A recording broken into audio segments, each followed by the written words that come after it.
Thank you. I was coming up to get that. Yes.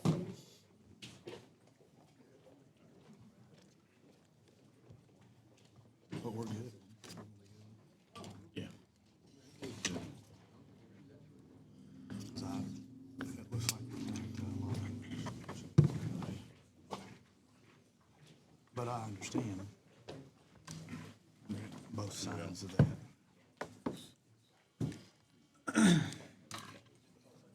We'll call the meeting to order for the Ashland Board of City Commission. If you will rise, we'll ask Commissioner Goot to do our invocation. Mr. Wirtz, if you will lead us in our pledge. Lord, we thank you for our city and the many positive projects that we've experienced and are ongoing. We ask and invite your Holy Spirit to come into our chambers and preside over our meeting today. We ask that you bless this board of mayor and commissioners with wisdom and guidance as we strive to make the right decisions for our city and its citizens. Bless our staff and employees and those in attendance today. We pray always in Jesus' name. Amen. Let's stand and salute. I pledge allegiance to the flag of the United States of America and to the republic for which it stands, one nation, under God, indivisible, with liberty and justice for all. Thank you, Commissioner Goot and Mr. Wirtz. Appreciate that. Motion to receive and file the agenda is presented. Any additions? All in favor say aye. Aye. All opposed? All right, well, the motion to receive and file the minutes for the regular or recess meeting of April the 1st, 2026. Second. Any additions or corrections? All in favor say aye. Aye. All opposed? And for the regular meeting, take a motion for April 9th, 2026 minutes. So moved. Second. Any additions, corrections? All in favor say aye. Aye. All opposed? All right, let's move into our hearings and reports. We do have AP3 here that after our comments and stuff, we'll ask them to come up and present on the conference center. But let's start with Mr. Goot this time. I just want to welcome everybody to this new meeting. We have a lot to discuss, a lot large agenda, but I just wanted to make a few announcements. Tomorrow will be Arbor Day in Central Park at the 17th Street Ball Field, where they're going to celebrate and plant the Kentucky State tree, the tulip poplar. And also tomorrow we'll have a ribbon cutting at the new laundromat up on 13th Street. We're coming into May pretty quick, and National Day of Prayer will be May 7th at the museum at 8:30 in the morning. And the repair is coming up soon on May 16th, and we're asking for volunteers. And that's all I have. All right, Commissioner Martin? Well, welcome to our meeting. A couple things. I don't know how many people were able to get to the middle school Heritage on the River, but it was a fantastic event that they've had out there between the history displays, the student participation, the volunteers, the lunch they put on, the car show, the Revolutionary War encampment. I mean, it was really something. And I don't think that there'll be a celebration that will top it. I was just really impressed with Rebecca Howell and Stacy May and faculty and staff and the students that participated. Again, I want to point out how thorough and detailed the agendas are that the city manager and his staff are putting together for these meetings. And I encourage those folks that are watching our meeting on My Town to go on the city website and look at the agenda. You can follow it as you go along, but there's an amazing amount of detail. And if you look at our agenda, you will know in thorough detail exactly what we're doing.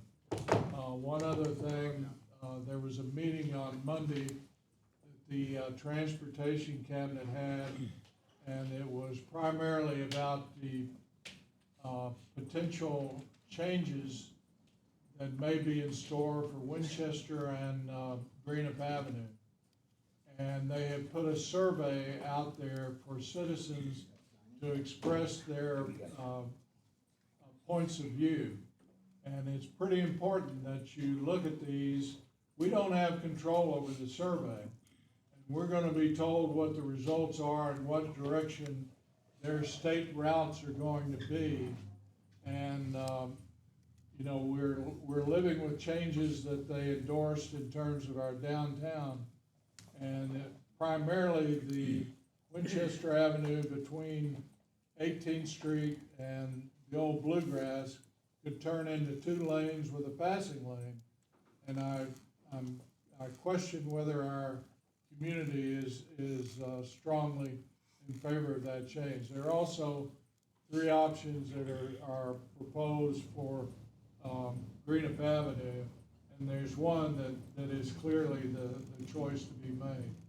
I want to express our thanks to Tri-State Media for putting our last meeting on Facebook so that folks were able to view it. They weren't able to view it simultaneous with the meeting because of a mix-up we had, and it's good to have my town back. We've got a long meeting. We appreciate the folks that are here, and hope you stay as long as you want to go through these details. We're looking forward to hearing from our architect on the conference. Thank you. Yeah. Ms. Bonner, you may want to see if you can find that survey and put it on our website for the Kentucky Really Transportation. important. All right. All right, Mr. Reimer? Well, I just want to welcome everybody to today's meeting. The room is full of a lot of positive movers and shakers that keep our community going forward, and I appreciate you being here. I want to say thank you to Visit AKY for all your work with the Appalachian Funders Network. We recently had hundreds of people come to our community. They're already making an impact at one of our nonprofits, so we truly appreciate your work on that. Secondly, Commissioner Goot mentioned Repair Fair. Repair Fair is back again this year. This may be our 25th year. I'm not 100% sure on that. That's a project that's always been near and dear to my heart. They're needing volunteers. 40-plus projects, but we need some volunteers to come out, whether you're Girl Scout groups, Boy Scout groups, you know, your office may want to volunteer, or you just want to come out and enjoy the day with movers and shakers in our community. We would love to have you. And then finally, I want to thank the Parks Department. I've recently been very active on the hiking trails with some trail running and different things, and they've done fabulous work up there, Sean. So pass that on to them for me if you don't mind. And that's all I've got. All right. Commissioner Renfro? Well, thank you. I appreciate everybody showing up. I echo Commissioner Martin and his request for you all to fill out the survey on Winchester. Very, very important. I don't want to say they're looking to do something we don't want, but they're looking to do something we don't want. The other thing I have is I'll direct this toward Sean Murray. The other night, I had somebody come up and tell me that they went down to play pickleball, and the waiting line was over 40 people. We may need to look at some expansion. But we can on talk the about that in the budget today. That's definitely a point. Thank you. I think we have some advocates for that. I want to join in thanking Visit. Ashland, you did a super job on the funding group that were here, and it was very positive for our community. Thank you very much. And we're looking forward to what can come out of that. Absolutely. And you all have covered all my ground. But I did receive a report, though. I want to just to give a shout out to the fire department chief. Excellent job on your annual report. And did you all get copies of this? We did. Yes. I Okay, haven't had the excellent. opportunity to look at it Excellent. Okay. yet. Always good. Okay, thank you. All right, we'll move to our city manager's report. Thank you, Mr. Mayor. We have a department head presentation this meeting, Department of Finance. This time I call Ms. Leach.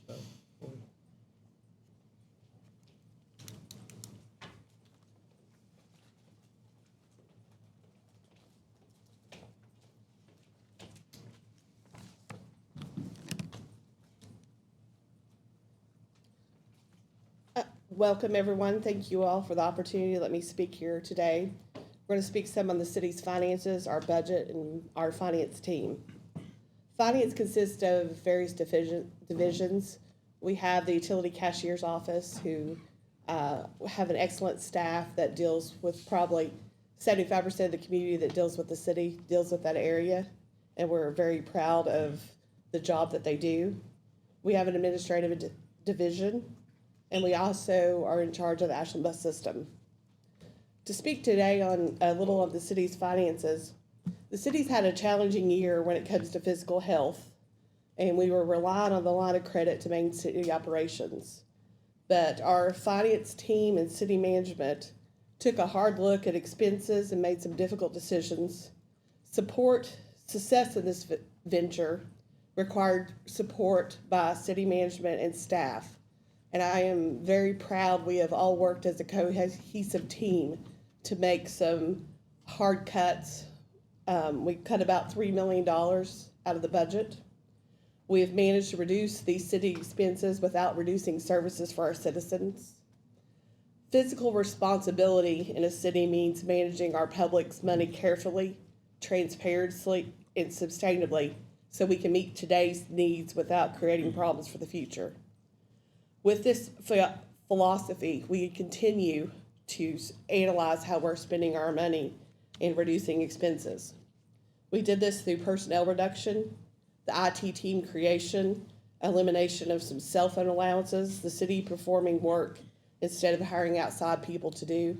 Our parks department and street department have done amazing jobs making improvements in our city.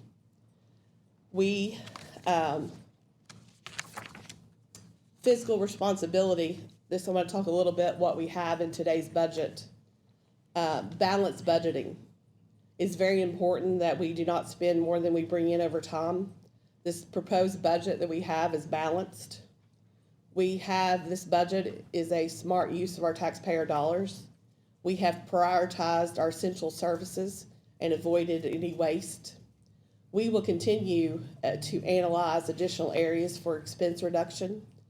This budget is focused on a very important, we want to do exceptional essential services, providing clean streets, dependable sanitation, well-maintained infrastructure, public safety services, and reliable water and street sewer services.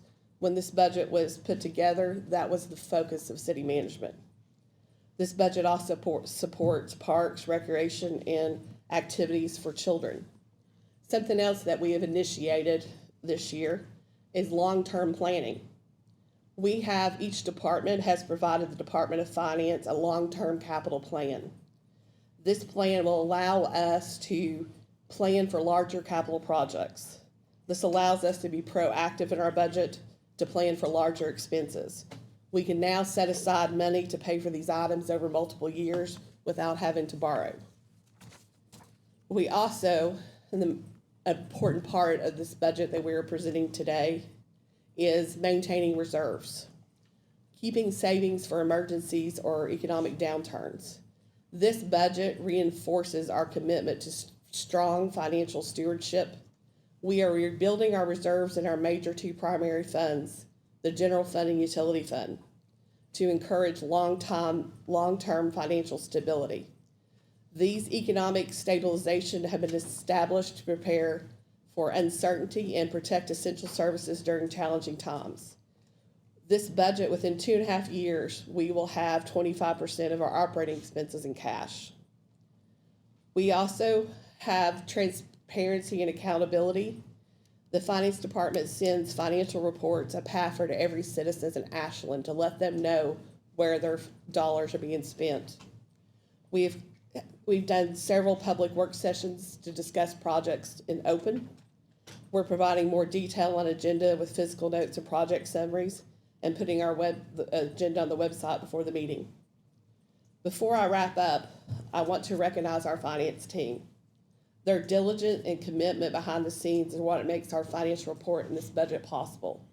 We truly appreciate the effort and expertise they bring to supporting the city and its leadership. Thank you for everything you do. Anybody have any Yeah, just questions? to clarify, when you mentioned that we had an employee reduction, Yes. that was completely through attrition and not, we didn't let anybody go. There, the majority was through attrition. We did, one person chose to leave. Yeah, right. But yes, we've done that through attrition. There's more areas, I think, that we've not filled vacancies to save money. Correct. We are. Just want to clarify that, so. We're trying to get off our reliance on the line of credit, which we have been off again, I think, for 3 weeks. And we're trying to plan for the city's future. Strong financial So are we. stability. Well, thank you. Appreciate that. Thank you, Kenny. Any other questions? All right, let's move into our report, and we have with us from AP3 Monica Sumner and Jake Scheimer. Monica, if you want to come and make your presentation, or Jake? You're going to start it? I'm gonna start it. You don't want to hear me. She's gonna get into the details. But thank you, Mayor and Commissioners, for having us. We're really excited. As you all can see, as you drive down the street, there's a little bit of activity going on down there.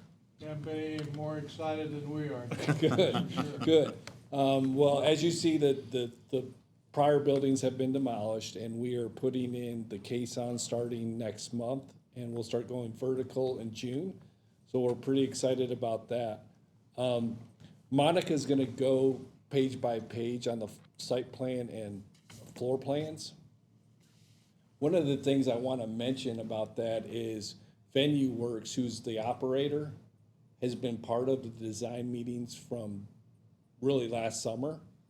And they've really talked about the circulation and really the engine of the conference center, which is the kitchen. The kitchen will be very critical in delivering good product for the conferences that Ashland will host. So it's real exciting. I'm gonna let Monica take it over from here, but thank you for having us and letting us talk through this. Thank you, Scheimer.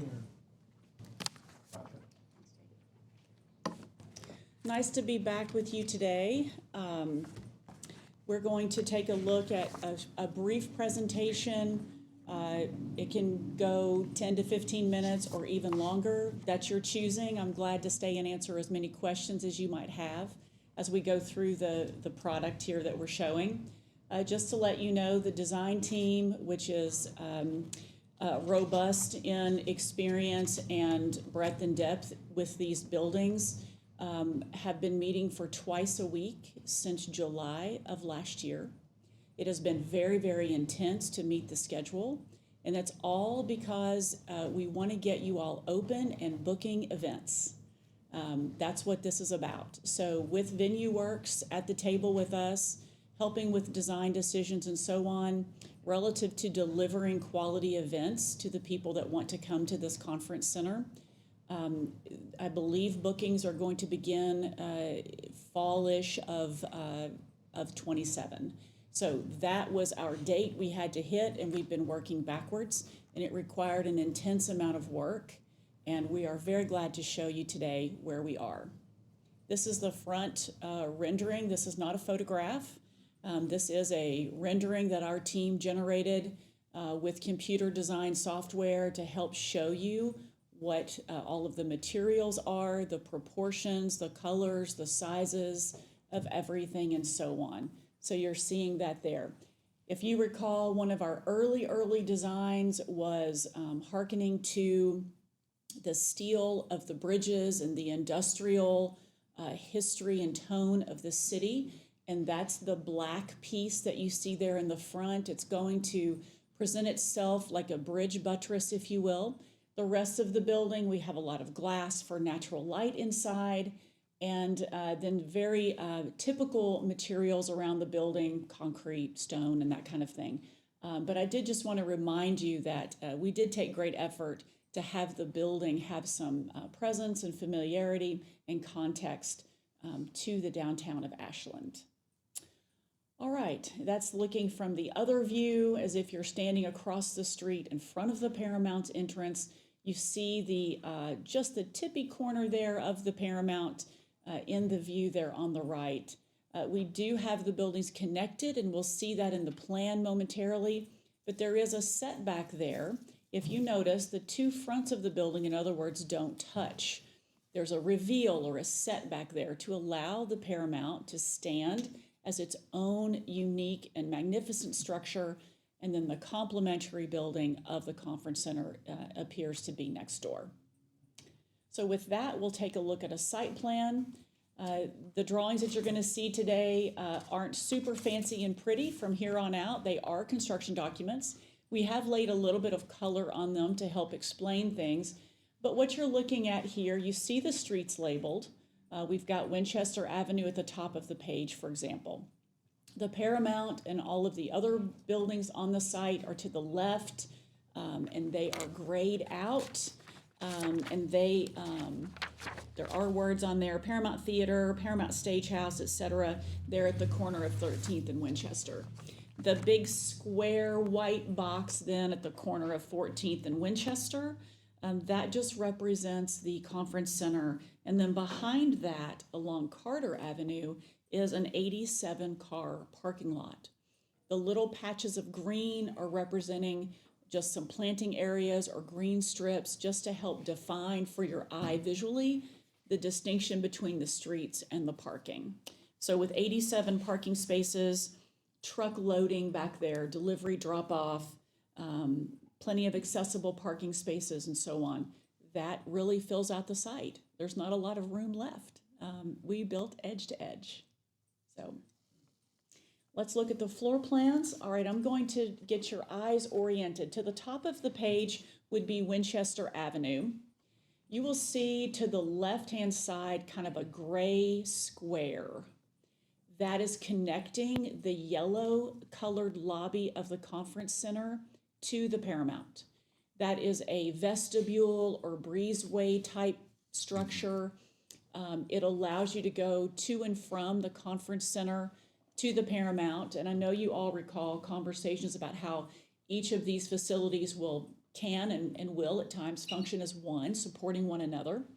And so it was very important to get that connection. And there's a series of double doors there on each side. We had to have that for fire code reasons. But folks will be able to pass to and from those buildings as the need arises. The dark, just below that and to the right, that dark sort of purple color, that is a cafe. And the reason why I highlight that is because that is designed to not only serve visitors to the conference center, but it can also support events and functions and gatherings at the Paramount. So there'll be a real cafe there, serviced by the kitchen at the Paramount, and strong food and beverage service is the goal of AP3. How many of us go to events and conferences and all we have to say when we leave is, well, the food wasn't very good. You know, great conference, but lunch could have been better or what have you. The goal of VenueWorks and AP3 is to provide quality food and beverage service along with the conference that's being held. So that cafe right there in the lobby will allow folks to grab a drink, grab a snack to and from those events. And that's a big feature we wanted to point out. So with that, overall, let's look at the yellow areas, which make an L shape, right? And that's the lobby space. That's just open, publicly accessed space. It is about 6,000 square feet of space. You've all been to conferences and you know that that is also pre-function or support function space. There will be sign-up tables, registration tables, maybe exhibitors, things on display out there. So it is not dead space by any means. It is a lot of space. But if you've got, let's say, 1,000 or more people at a conference, you've got to have space for them to mingle and talk and so on. And so all of the activities don't just happen inside the conference meeting room or the banquet room, but much events happen also in the lobby space. So we were cognizant of that. The top of the design there faces Winchester, and it is entirely glass with the steel structures present that I mentioned in the first view. So very connected to the street, very open to the street in terms of pedestrian activity and so on. All right, the large pink area right in the middle of the page are meeting rooms. They are, there's 4 of them that can be divided off, or it can be one large one, or 2 small ones and 1 medium size. In other words, it gives the conference user the purview to design the layout of those rooms however they need, or multiple things can get booked at once. There may be 2 or 3 different parties in the building at one time doing various meetings and whatnot, and that can happen. Each of those meeting rooms is 1,780 square feet, and the total meeting room space of all of those pink areas were open as one. That is a 7,700 square foot meeting space. So nice and sizable, roomy, no columns in the middle of it, free span, an engineering feat, so everyone can enjoy a column-free space. Over to the right-hand side, sort of in the upper right-hand corner of that yellow space, you'll see 2 little black squares. That's an elevator service room. So there is an elevator. In the lobby along Winchester Avenue are 2 open exposed stairs. So folks can go from the bottom floor to the second floor freely with nice open stairs that again view out to the street and so on. Then we've got the elevator. Just to the plan south of that elevator is an escalator. Again, we learned from Venue Works and knowing our own experiences at conferences, when you're moving massive amounts of people, hundreds of people, from say a lunch keynote speaker event, and then the conference session happens within 10 minutes, you've got to move hundreds of people between levels very quickly. And an escalator is the most efficient way to do that. Of course, folks may choose to use the stair or even the elevator should they need or want to, but that escalator really puts this conference center at a higher level and makes it very, very marketable for Venue Works. There is another pink room that you see there kind of isolated toward the bottom of the right-hand side of the page, and that is a meeting room. And it can be used for staff meetings and organizing. It can be used as a support room for the conference holder, maybe a workroom for them, or it could just be rentable as a meeting space as well. And I do not have that square footage documented. I want to say that's in the neighborhood of 300 to 400 square feet. So kind of an average size meeting room, a little on the larger side of average for organizers to use or to be rented out for smaller meetings. Just to the right of that pink room, the yellow extends to the bottom of the page, and there's a lobby vestibule there, access point, that connects to that back parking lot. So we've got 87 cars that can park around back, and there's other parking opportunities on that side of the site. And if folks do park there, why then they don't have to walk all the way around to Winchester Avenue to get out of the rain or something and get in the building. They have access back there as well. And we've worked hard to make that attractive and approachable. So in other words, it won't just seem like the back door, but it will be just as nice going through that back door as it will the front door, which fronts Winchester Avenue. Those green areas or blue-green areas that you see, that is all back of house. There's various functions there from electrical and mechanical rooms to freight elevators. There are a few small offices, about 2,500 square foot of that is office, strictly for Venue Works and security function and so on. So there's a back of house there, a receiving area, and so on. And there's access into each of those individual meeting rooms from back of house, so staff can serve food items, beverage items, or deliver goods and setup materials into those rooms as required. And then there is access, if you see where the yellow and the green connect, those are access points so that staff can circulate out into the lobbies and hallways for various setup and assistance needs and for janitorial. Back over to the left-hand side of the page, which adjoins the Paramount, there are some pinkish orange colored rooms that are bathrooms. So large public restrooms accessible to the visitors of the conference center. And we also have located one small staff restroom and then a family restroom for any participants here that may need assistance of someone. There would be availability for that type of space for them as well. All right, that pretty much sums up a high-level overview of the first floor. I can entertain questions or go on to the second floor. All right, here we are. So on the second floor, you'll see the yellow L-shaped lobbies again, as mentioned in the first page. So that's sort of your orienter there, and that runs the corner of Winchester and 14th Avenue. You can see along the front wall or the top of the page there, those large open stairways are showing themselves. We still have an elevator to the right, and below that an escalator. So that gets you oriented in terms of circulation. When you land on this floor, which is the second floor, that is what we're calling the ballroom. This has a little nicer finish out, a significantly taller ceiling, and this is what it says it is. It's a ballroom. It's for large events, beautiful banquet type space, award ceremonies and events. Whatever you can imagine happening in a nice ballroom in a conference center, it can happen here. The space is divisible. We have two larger ballrooms to the left. Ballroom A and B are about 4,000 square feet each. And so would the last one there on the right. It could also be one 4,000 square foot space, or as we're showing it here, so you can understand the flexibility that the design offers, there are three divisible rooms, all between 12 and 1,300 square feet each. And again, that space can be configured in a variety of ways, depending on how the place is booked out. So again, you could have one large event or multiple smaller groups happening at the same time. The greenish blue areas again are back of house, and this is really where we can start to talk about kitchen service. This is the primary food service floor in terms of providing for banquet service and so on. Not that there couldn't be any on the lower floor, but we've provided the bulk of the kitchen support here.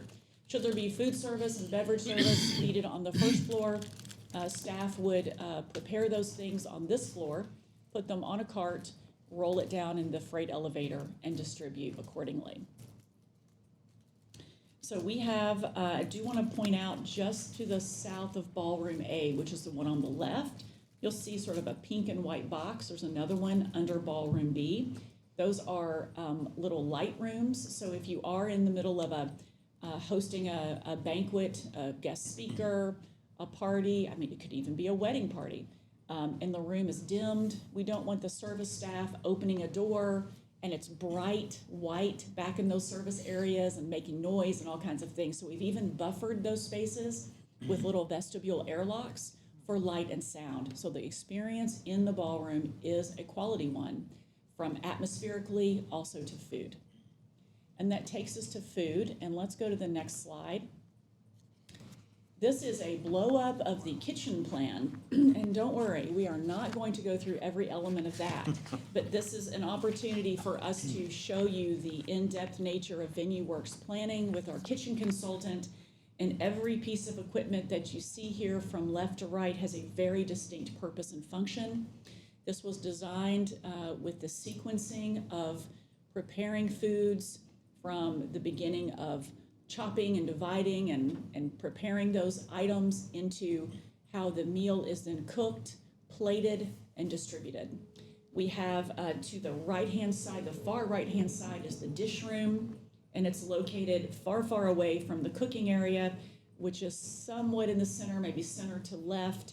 And so there's this vast magnitude of equipment, dish cleaning, hand washing, food storage, and prep on this floor. This floor is a good opportunity for me to point out the freight elevator, which is sort of on the left-hand side a bit.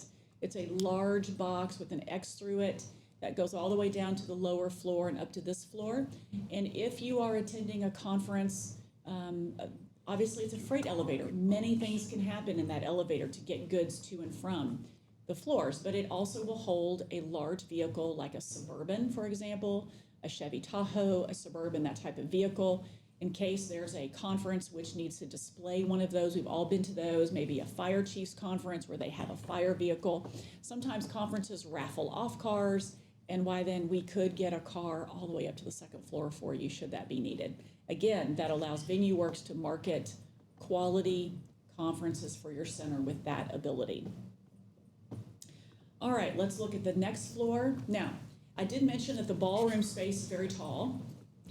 So that allows us to sleeve in 2 layers of kitchen within the same volume of space that ballroom takes up. That kitchen also extends to this, which is a 3rd floor or kind of like a mezzanine. And it is primarily, you can go to the next page if you would please. It is primarily where the food storage is.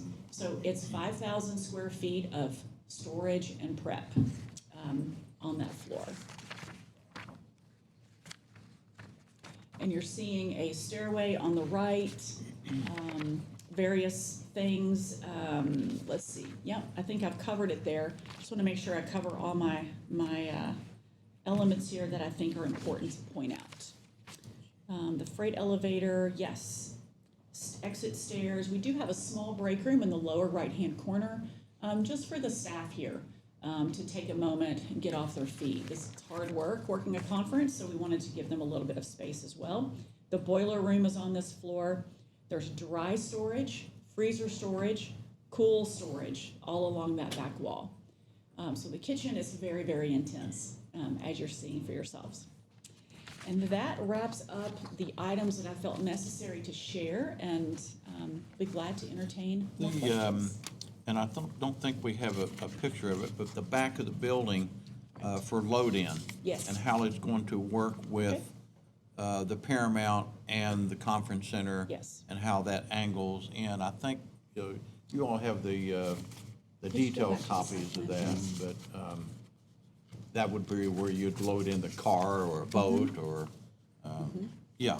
So here's a site plan on the screen, and you'll see a light gray hatched straight line running left to right, directly in between the conference center and the parking lot. You can all lay eyes on that. If I had a pointer, I would point to it for you, but I'm not tall, I can't reach that. But that is the truck loading area. So trucks will be able to enter off of 14th Street. The Paramount loading dock is still accessible, both of their loading doors. And then likewise, if you would go to the first floor plan now, which is the next one, and then the conference center. There we go, thank you. There's this weird shaped little appendage coming down off the lower left-hand side in that blue-green color. Everyone see that? It's angled there because of the fire separation we had to design to keep the building a certain distance away from the Paramount. So that was all to meet the code requirement for that. So that's why you see that little clipped off corner.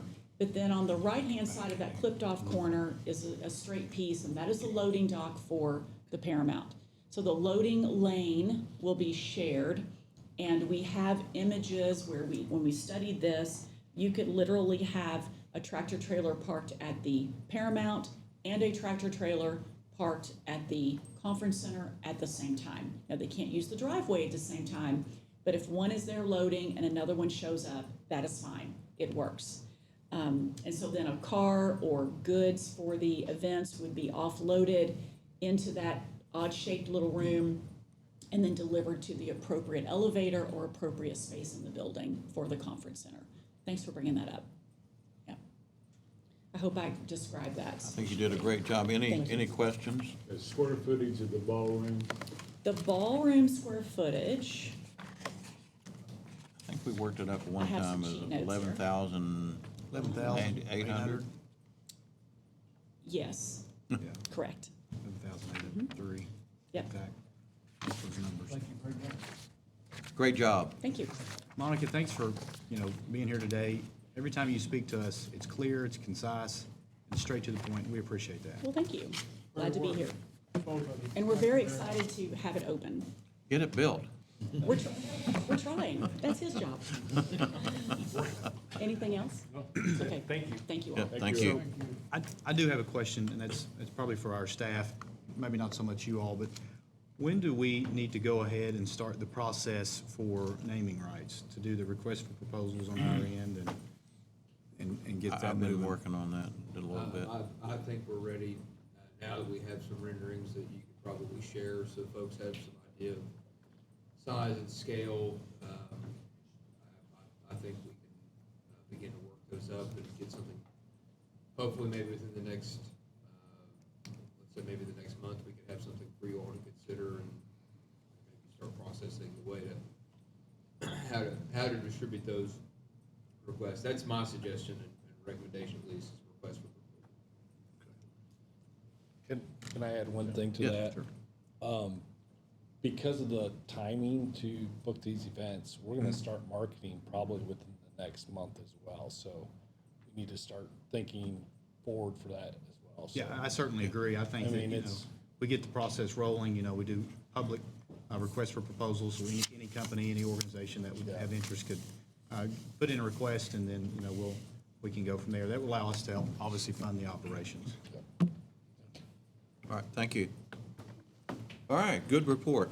Then moving on, we'll move into our public participation. If there's anyone who would like to address the commission that things that are not on the agenda, this is the time for you to be able to do that. You're allowed 5 minutes per subject, indicated by the green and yellow and red. That means you're out of time. Would anyone like to address the commission? Yes, ma'am, if you'll come and state your name and your address.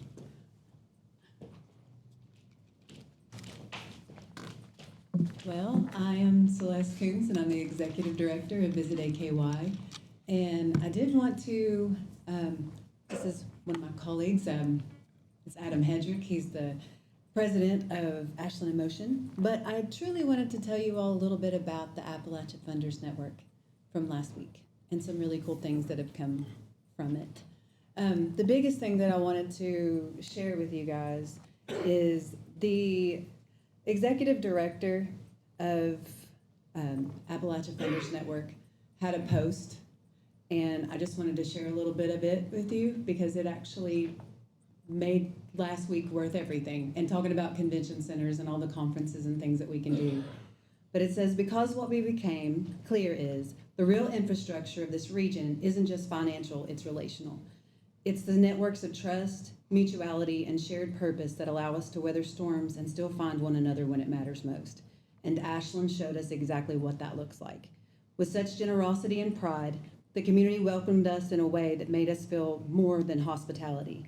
It felt like a reminder of who we are, what we carry, and what's possible when a place shows itself fully. More soon, but for now, just know there's deep gratitude and renewed sense of what we can build together. And I thought, that's a great way for him to leave us with that thought that we did a really good job. And I have to say, I'm very, very grateful for the city and how you showed up, for Michelle, for how she helped with the buses to make sure these people got around to see what we have here. I am very honored and blessed by that. We are going to focus a little bit more on the filling up of the convention center and conferences, and after I saw what we could do, the sky is pretty much the limit for us now. And the amount of good that we've seen come of it thus far is amazing. What Daryl's seen at the CB Knuckles Museum is amazing. He's excited. But there'll be more to come from this. And they've offered me to apply for being a vanguard leader for the League of Cities in Chicago. They choose 40 cities out of the country, and they have a conference in Chicago to talk about how we make tourism equitable and how we can be equitable to our city. So I'm super excited about that. But I just wanted to also be able to introduce you to Adam Hedrick, who is over Ashland in Motion, and he just wanted to approach and say hello. And just come say hello, sir. Hello, everyone. Thank you for your time. Just wanted to approach and say hello and properly introduce myself to everyone as the president of Ashland in Motion in regards to what we do with the community. And yeah, it's kind of never got a chance to properly introduce myself to everybody, so I want to do that real quick. Thank you for your time. Appreciate it. Thank you. Thank you, Ms. Coons. Appreciate that. Thank you, Ms. Hedrick. All right, anyone else like to address the commission? Yes, sir. If you'll come to the podium and state your name and your address.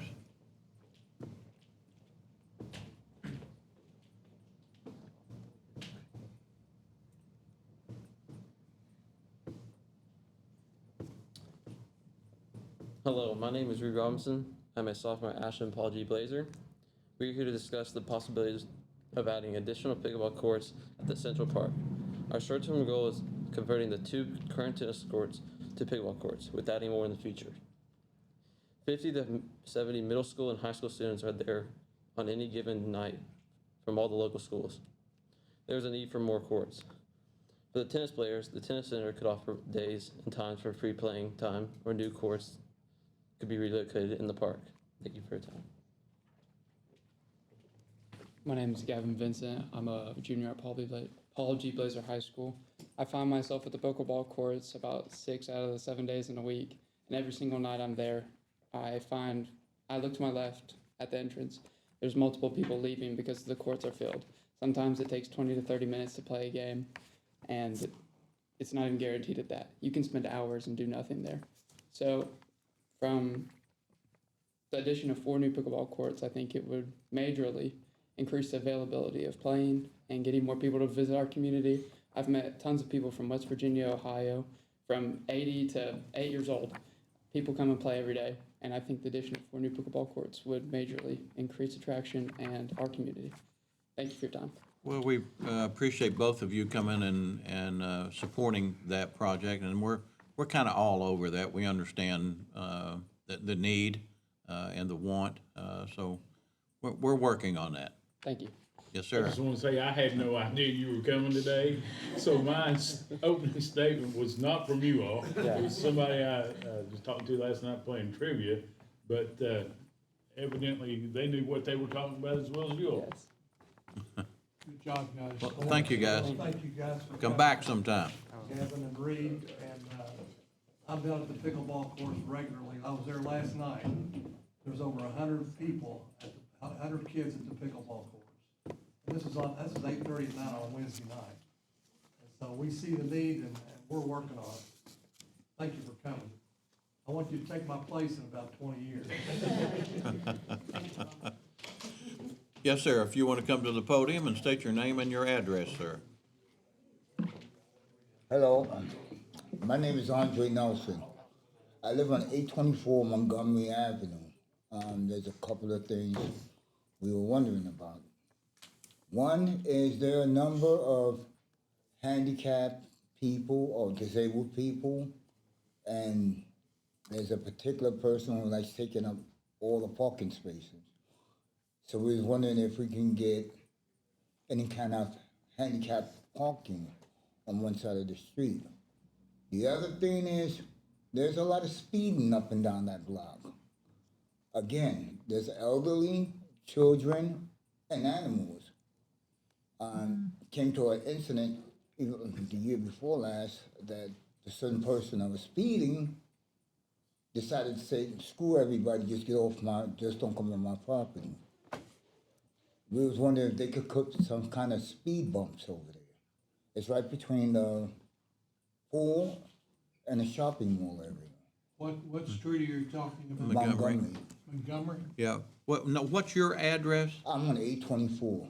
824. So, And when they come around that corner, they speed. That's down by the mall. yeah. It's a little bit up, you know where the pool is at? Behind Unity Square. What's your name? Yeah, Let's go yeah. down. It is. that Yes, right? yeah. Is that a one-way street? It's a two-way, but these particular people get to the corner and just jet through there as fast as they can. There's a lot of kids, more kids than there used to be. And there's a lot more people that's disabled, like myself, my neighbors. And, you know, they also have a dog that the same people, that if somebody says something, they let the dogs out. It's a pit bull that they let out at night. There's been several phone calls. People call, kind of regulate me as the block captain, so I talk to these people. But my thing is, this case, there's animals, and they need to slow that down. Because if a kid gets hurt, it's going to be too late for them, I'm sorry. And the other thing is about our water. It's going up and up. but we can't even drink the water. We gotta buy tap water or we gotta buy filters. And people are wondering about that, so. Mr. Nelson, I appreciate you coming out. It's good to see you. I haven't seen How you you doing? in a while. Have you voiced the concerns about the traffic issue, the parking, the speeding with the police department? Yes, I did. They had to come out several times, and like one time, while talking to these people about the speed, and I went down there because I usually get along with everybody the way I talk. But these particular people mentioned something about, well, you think you're the only one, you have a gun, and you're the only. I'm like, no, it's not about a gun, it's about people being safe on the street. If one kid gets hit, and let alone my kid, I'm gonna be very upset. Then your dog, people are running literally down the street to run to my yard to tell me about the dog. Well, I would encourage that you talk to your neighbors, pass along the information for animal control for our city. Have them come out if there's concerns there. But I would suggest for the traffic issues that you reach out to someone in the police department and see if they can help you on that end. All right, thank you, sir. Yeah. That's a What good was thing. the Good seeing water you. issue? It's calcium or something, they keep saying that the bill is going up, but we can't drink the water. We gotta go out and buy water. Or we gotta have filter to drink the water, cause I'm still not sure I understand what. there's something that they put out signs saying that we can't drink the water, not to drink the water, it may be contaminated. But even with my filter, I gotta fill that up every 3 other weeks to change it. But you have to buy drinking water, but the water went up. There's someone putting signs out? There was some letters that came out about the water. You're talking about a boil water advisory that comes out? Yeah, it's a letter or something, but It's a, Director Atkins, maybe you can talk to him after the meeting or something. That's a federal program. They're just going around checking. but It's a also notice when about a study that's being done. Yeah. yeah, okay, because also Your like I water's said, okay. the water's coming up. No, actually, if you don't flush, if you flush your toilets and you let the water set, you can see all the black soot that's around it. So you gotta either buy water or buy filters. And then they said that the water's gonna be going Well, out. no, we flush hydrants, in the spring, usually in April, that they'll Yeah, give a notice of that. I'm a little familiar with construction and stuff like that, being from New York, but that is not natural stuff in that water. And you don't want that when you have babies and stuff like that. I have enough ailments as it is, but you don't want to bring that stuff into your water. And then they tell you it's going to go up. It doesn't really make sense. No, you got to pay for it, but we also got to Right. go and buy water. Thank you. We'll take a look at that. Chief, did you want to comment or? Okay, sounds good. All right, anyone else like to address? Yes, sir. I live at 820 Montgomery, And what's your name? Donald Tomlin. Okay. I'm a fresh amputee. Uh-huh. I either gotta go all the way down to one side to get on the road to get in my car, or all the way down to the other side. I called Ashland, I think it was 2 weeks ago, to talk to them about putting a dip in the sidewalk so I can roll my wheelchair straight to the car. And, they said they'd get somebody out to assess the situation. Still nothing. Well, I guess we'll have to throw that to you and take a look at it, I guess, and let us know. Okay, we're on it. All right, thank you. Thanks for being here, guys. Appreciate you guys. Anyone else? All right, hearing none, let's move into our old business. Mr. Wheeler, item A. Second reading and final adoption of an ordinance entitled, an ordinance of the city of Ashland, Kentucky, amending the zoning map of the official zoning ordinance of the city of Ashland, number 101, series of 1986, as previously amended, by changing the zoning classification of property known and referred to as the Rosebud Mobile Home Park located at 2401 Beach Street from R6, single-family residential medium density, to PUD, planned unit development. So moved. All right, gentlemen, would you want to make a comment or anything? We have our developers with us. Absolutely, love to. Brian Lubeck, just wanted to quickly thank you all, the commission, for the consideration and the approval. Catherine at the city planning and zoning has been great to work with, and everybody's been very receptive, and it's made this process very easy. And we are going to be advocates for this committee and everybody else, letting them know that this stuff is happening and there's good opportunity for growth in this town, and we're excited to be a part of it. We just want to thank you all, my partner here and I, and we're going to do our best to bring some really nice new housing to the town. We're excited. Excellent, we're excited for you. Thank you. We appreciate it. Thank you, guys. Everybody. Thank you, and appreciate your investment in that Ashland. Absolutely. All in favor, say aye. Aye. All opposed? All right, we'll move into our consent agenda. A resolution of the City of Ashland, Kentucky adopting, authorizing, and approving the course of action presented by the city manager on the items appearing on the consent agenda for the regular meeting of the Board of City Commissioners of April 23rd, 2026. Second, any discussion? Yeah.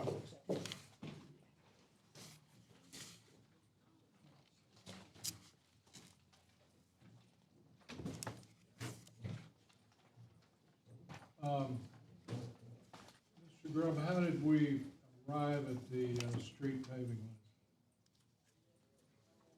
list? We got, I think, Barry's coming up with that. Yep. I mean, in the past, we'd circulate a list and folks could kind of add to or subtract from. This is the first I've seen it. Mayor and Commissioners, so how we come to the paving list.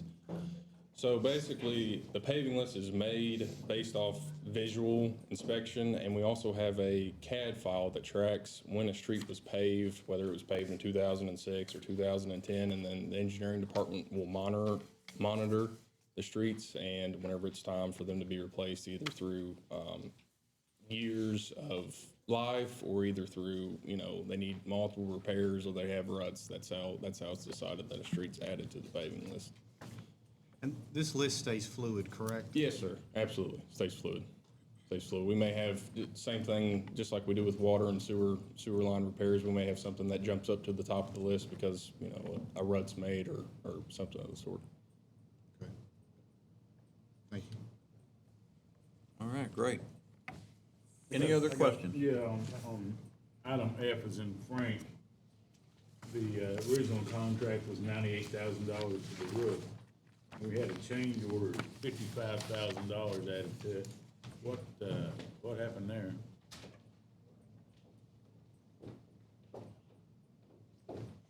On item F. F. Yeah, F is in Frank. I can give you an answer on that. So on that one, what happened is we went out for bid and they put the bid in. Once, after the bids were approved and the contractor went to inspect the building, they realized that it was not constructed to the way we thought. There was no decking over the purlins. And so without that decking, it requires a different type of installation. And it actually would not be cheaper to install decking. I asked Jacob that, and they said, no, it would not be cheaper to install decking, but because the decking was not there, it changed the type of installation that necessitated the change order. And we did confirm with HUD that a change order was sufficient. They did not need us to rebid that, even though it was a significant price increase. Just, after you sign a contract, you realize, oh, wow, that's not what we thought it was gonna be. Before you bid on the contract, you think you would check on a few things, right? But, okay. Looks like you may have saved some on the neighborhood roof. It was originally budgeted at $300,000 and you're doing it for $171,000. What's that? Neighborhood. Which item is that, sir?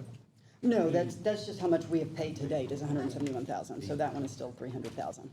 Still gonna be $300,000. Yes. Pretty expensive roof. It's a pretty large building. Yeah, it is. Yes. Anything else? Any other questions? Thank you. Okay, thank you. On item H, is that still is June 8th, 2029, is that the original completion date? that changed or stayed the same? That stayed the same, sir. And, you know, we talked about making a visit up there. Is there any plan for that? Yes, we can coordinate some proposed dates and times to go take a tour of the facility, absolutely. I'll see if I can work that out. That'd be good.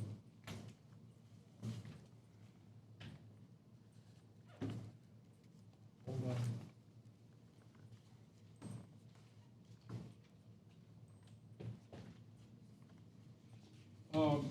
On item I, what do we expect to come out of this study, the Regional Water Resource Coalition cost sharing? It says to help end regulation for communities under long-term control plans. What are we going for there?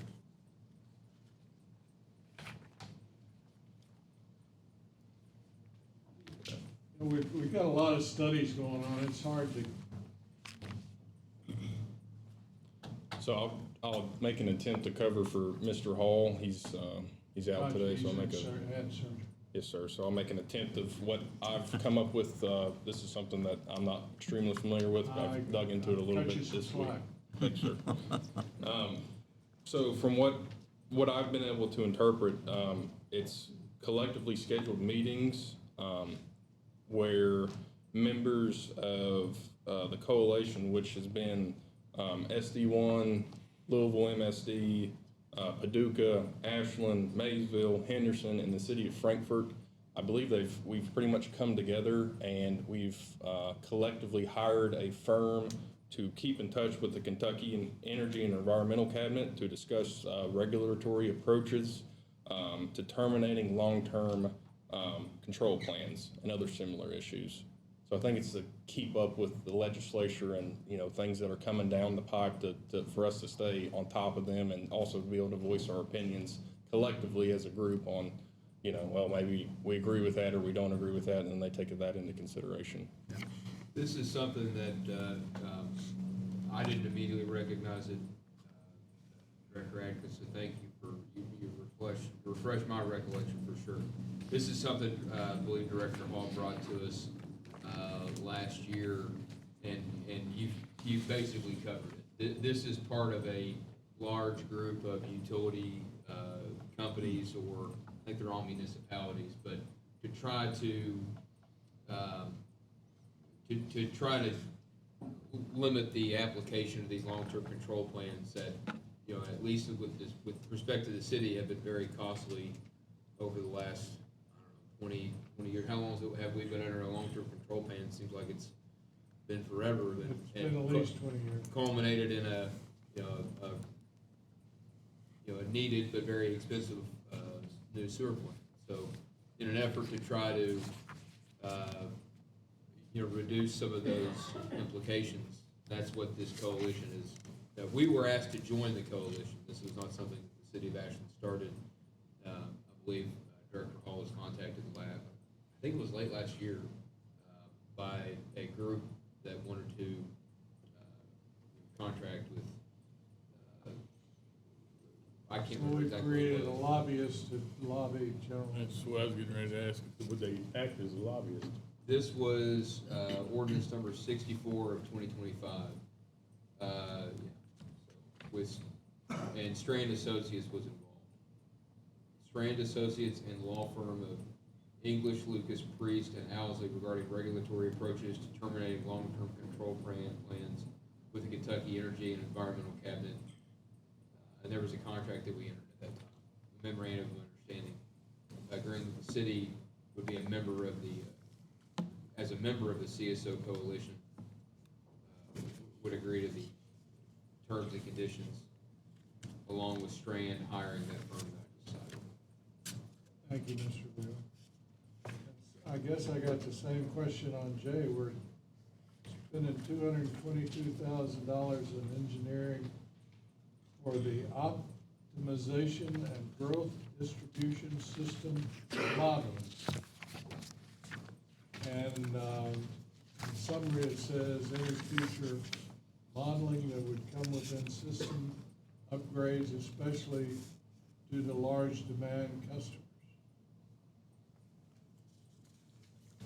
I got it clear. So, I believe that the funding for this contract, it was, the city already had an existing contract with HDR to look to rehabilitate the 13th Street tank. And it was determined, maybe at some point last year or the year previous, that 13th Street tank rehab really wasn't feasible, wasn't needed right now. So the funds were reallocated to do system modeling in specific in areas like East Park, what it would take to push more water out to East Park. So I think the funds were reallocated to do system modeling and investigations into that.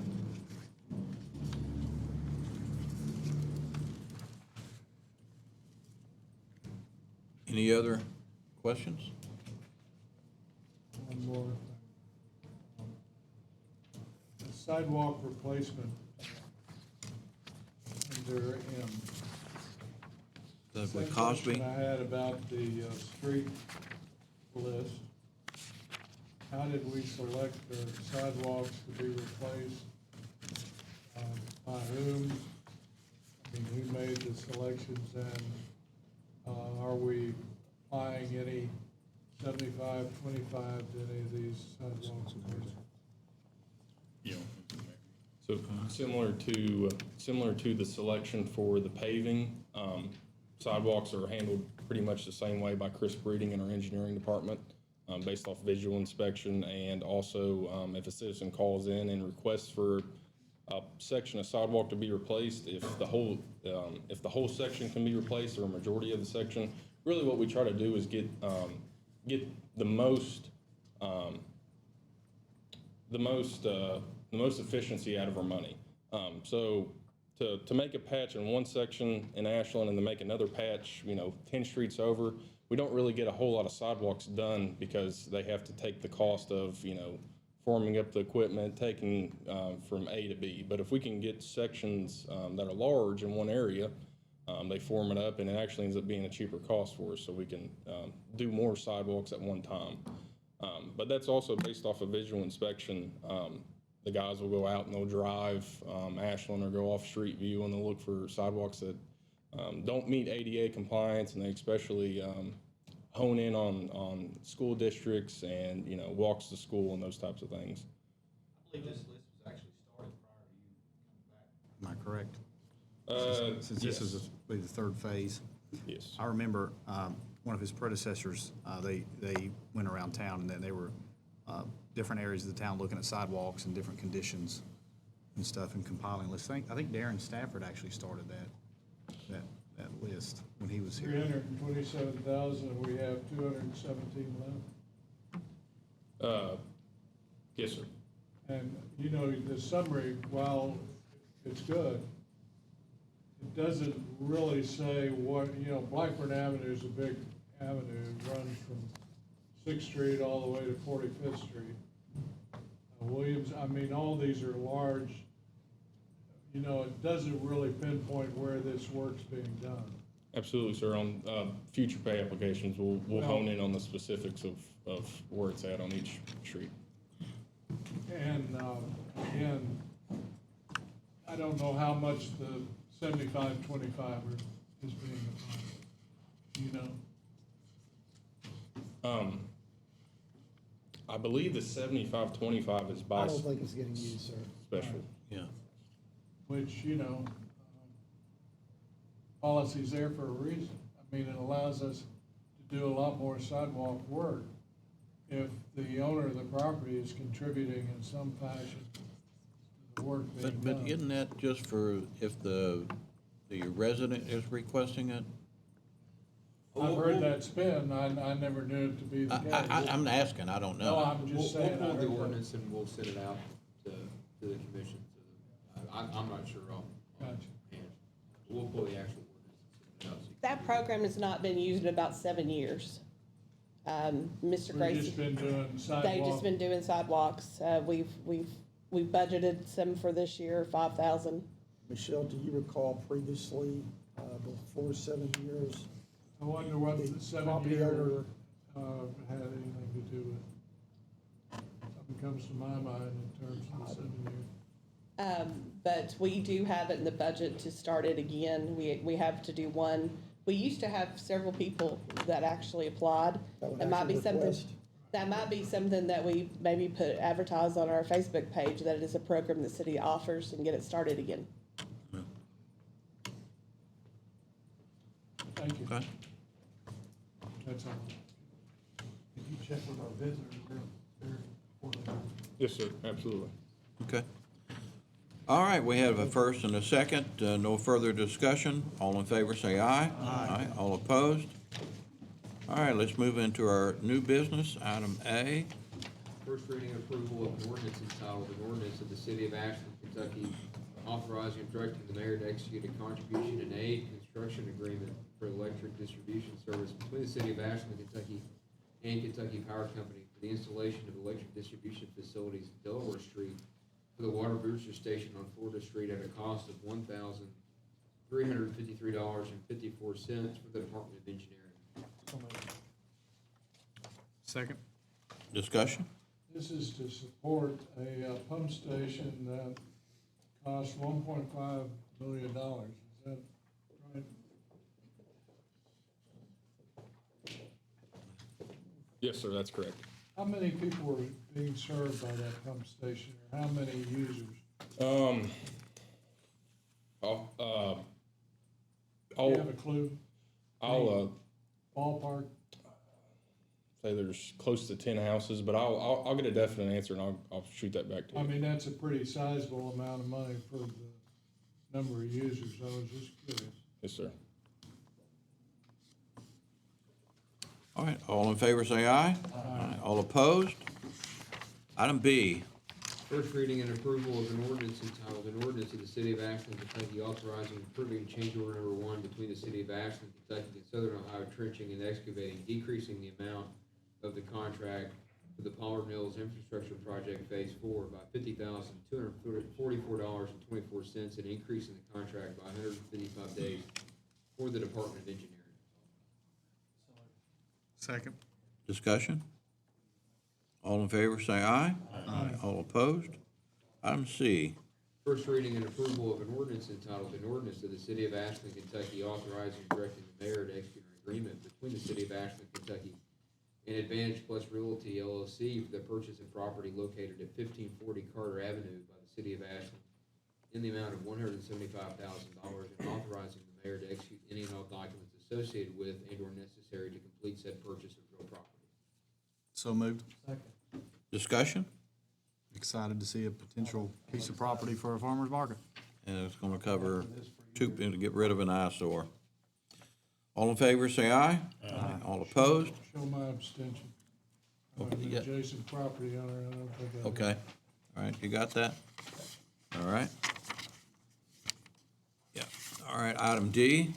First reading and approval of an ordinance entitled, an ordinance of the city of Ashland, Kentucky, authorizing and directing the mayor to execute an agreement between the city of Ashland, Kentucky and MyTown TV to record, broadcast, and post meetings of the Ashland City Commission for a period of 1 year in the amount of $12,000. So moved. Second. Discussion? All in favor, say aye. Aye. All right. Item E. Reading and adoption of a municipal order entitled, a municipal order of the city of Ashland, Kentucky, authorizing the Ashland Police Department to apply for membership in the Bluegrass and Central Kentucky Unified Police Protection System backups, and if approved, authorizing the mayor and chief of police to execute an interlocal agreement and/or any other documents authorizing the participation of the Ashland Police Department in the Bluegrass and Central Kentucky Unified Police Protection System backups. So moved. Second. Chief, can you explain this just a little bit more? I mean, is the jurisdiction all the way into the Bluegrass, the Central? And Yes, sir. This program has been in place since about 2014. It started with a few Central Kentucky agencies in around Scott County and those particular counties around Lexington, and felt need that they needed to support each other, maybe in high visibility events or strategic activities, or just working cases where they're all close together. In the initial plan, we looked at it and it just did not benefit us at that point in time. Years later, as our progression has occurred through investigations, task forces, and things of that nature, we're pretty much now, we're the agency on the eastern side of the state. This allows us and how we're aligned our area of operation with our task forces and activities going on. This is more conducive to us participating in this. Along with, if there's a tragedy or a weather event or whatever, we can move right into place without asking for permission for mutual aid. The agreement that we're signing off on is agencies that already pre-planned, pre-designated who they can call and come straight in to help, and vice versa. This also allows our officers to go to other locations. As this program has evolved more eastern side of the state, it allows us to have jurisdiction in other locations. It's a little bit different than the fire department where they can just go.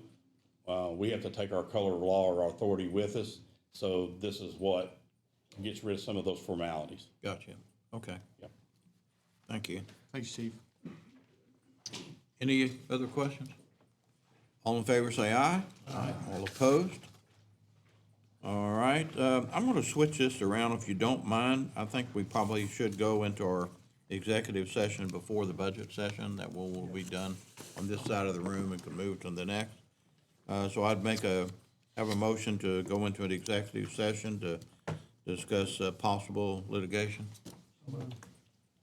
Also, property. Oh, property, okay, all right. And property acquisition. All in favor, say aye. Aye. All opposed? All right, we shall return.